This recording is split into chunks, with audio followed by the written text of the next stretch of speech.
Hello, friends, and welcome to this vlog about Waverly Hills Sanatorium in Louisville, Kentucky. I first ran across Waverly Hills in the late 1990s or maybe very early 2000s when some friends and I were in Louisville looking for haunted houses to attend. We received directions from someone pointing us to Waverly Hills, but unfortunately, when we got there, they had closed for the evening. We were out kind of late. Haha. Um, but anyway, just getting a glimpse of the building made me know that I wanted to go back. And go back I did. Went back the next year for the haunted house, and shortly after started going there for paranormal tours. I volunteered there for 1 or 2 summers, driving a couple hours each way from my home in Bedford, Indiana, down to Louisville just to be a part of helping to support this wonderful building. So, Waverly Hills, and I'm referring to the website, therealwaverlyhillssanatorium.com. Um, it was built in the early 1900s as a hospital for tuberculosis patients, and was that hospital for a lot of years. And as I'm talking, you're seeing all photographs that I've taken of the building on various tours.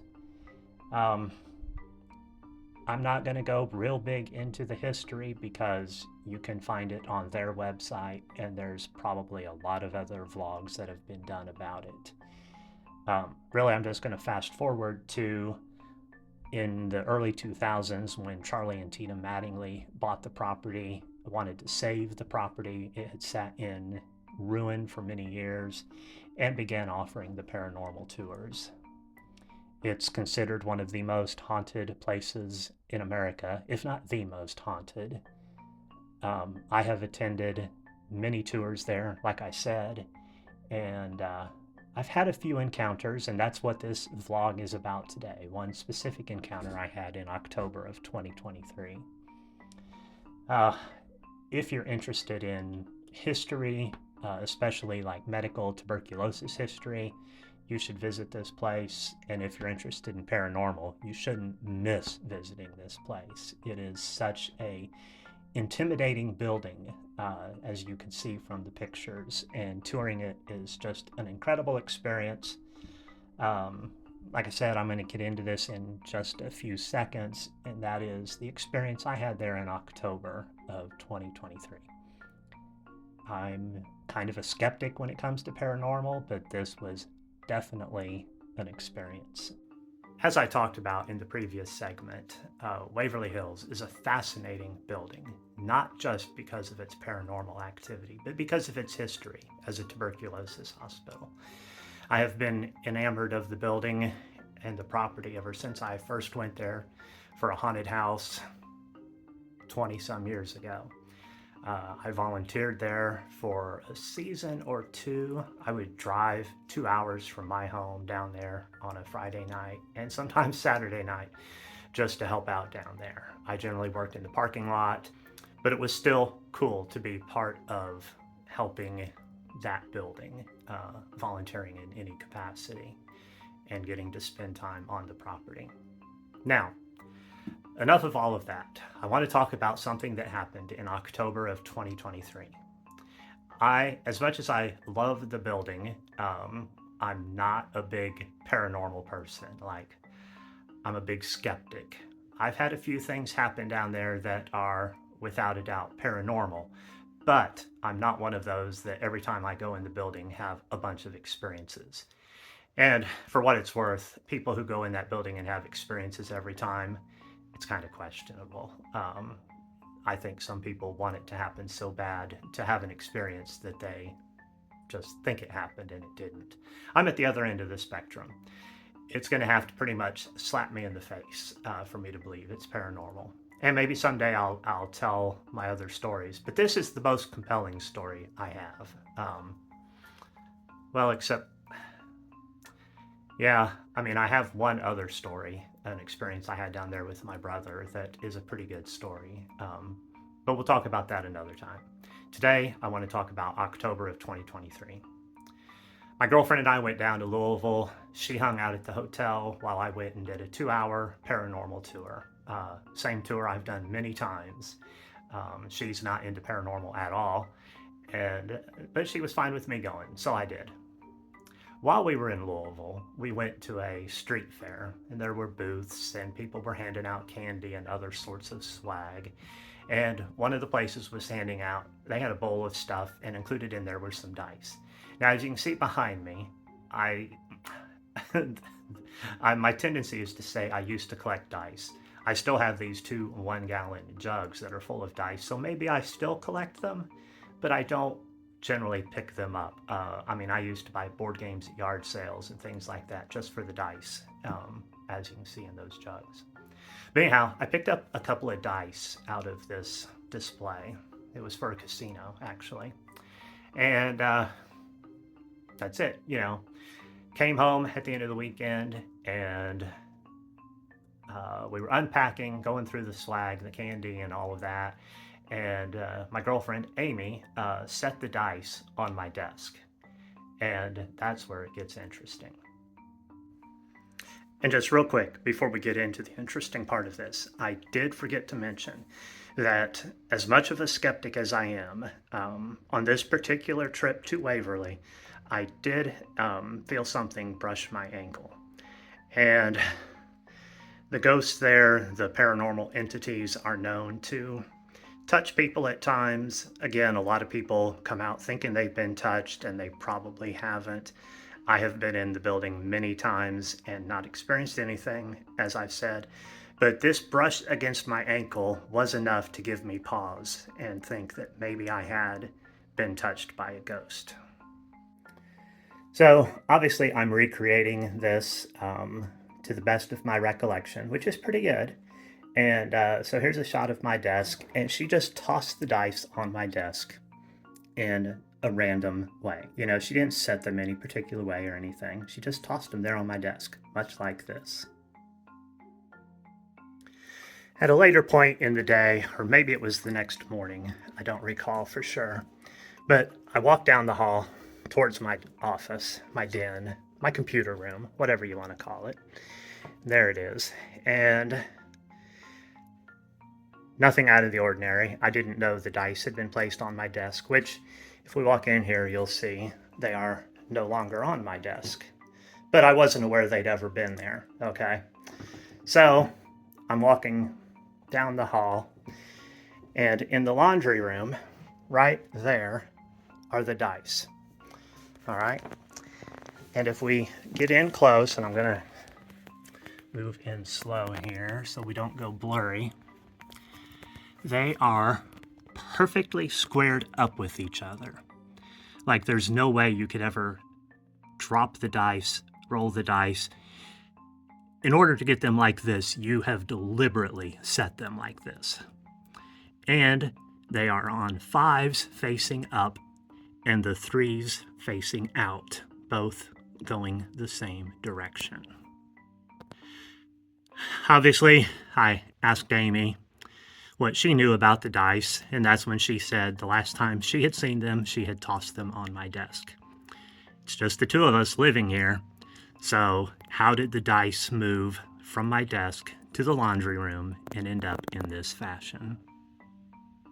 It was certainly perplexing and without rational explanation, but I mean, we thought maybe it was paranormal, but we didn't give it a lot of thought. I mean, it certainly did not make sense, but because it didn't make sense, it was difficult to make sense out of it.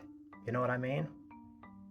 So for no other reason than I wasn't going to leave the dice sitting on the floor in the laundry room, I brought them in and I sat them on my bookshelf. Again, in no particular order. Please excuse the dust.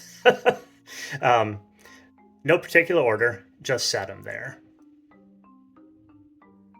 Next morning, I get up and get ready for work, and I'm teleworking today. So I go into the den, and the dice catch my attention right away. They have been moved into the exact same position again. 5s up, 3s out. What is going on? I scrambled the dice, but I'm a little freaked out Not much, though. I mean, it's kind of cool to think that something paranormal is happening, but is this the extent of what's going to happen? So I scramble the dice and put them back in this random fashion. Day 3. I wake up. Amy is really freaked out by this. So, I don't know. I'm still just curious about it. So I come into the den, and here's what I find. Once again, the dice have been moved into that same pattern. Amy's really freaked out now. I contend that, yes, it's a little freaky, but it's not doing anything mean. It's almost like it's just a harmless little prank that the ghost is playing.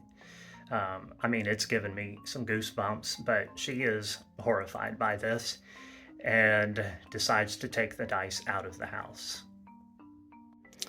She moves them to the console of her car, which is kind of weird when you think about it because she was freaked out by them.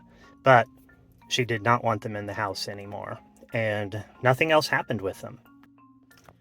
I don't have a lot of dice sitting out, just a few pairs. Most of them are in jugs. But I did have this set of dice as well, and I've set the original die next to it for scale. You can see that these are much bigger. So anyway, with the pink dice out of the house, the paranormal entity turned its attention to these. And get these in position because this is what the ghost did with these in the next day or two. Again, these were on a shelf in my den. I never had them arranged this way. And again, 5's on top, 3's facing that way, and they are perfectly square with each other. So with the big dice, it still happened a couple of times. The ghost was not letting up. Now, the one area in which I kind of failed as a amateur investigator, which I'm not even really an amateur investigator, but I never set up a camera to try and watch them move. But again, Amy and I are the only 2 people living in this house, and she was freaked out enough. She was not trying to play a prank on me, and I know better than to play this kind of prank on her. Neither one of us was moving the dice. So it had to have been something I brought home from Waverly Hills. It was time to burn the sage. Room by room, I command you to leave this house. I command you to leave this house. Once I burned the sage, it worked. The dice never moved again.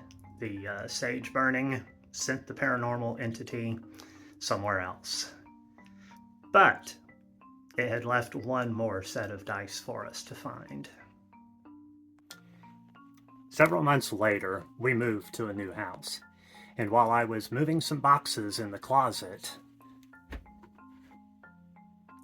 there were a set of dice behind the boxes, and they were aligned in the exact same fashion. I contend that the ghost did this while it was still here. Once the sage was burned, it was gone. The dice never moved as much as I tried to get them to. I'd leave dice out, nothing ever happened, which made Amy feel much more at ease. And so I felt more at ease too, because I didn't want her to be freaked out. So that's it. That's the story of the apparent paranormal entity that I brought home from Waverly Hills in October of 23.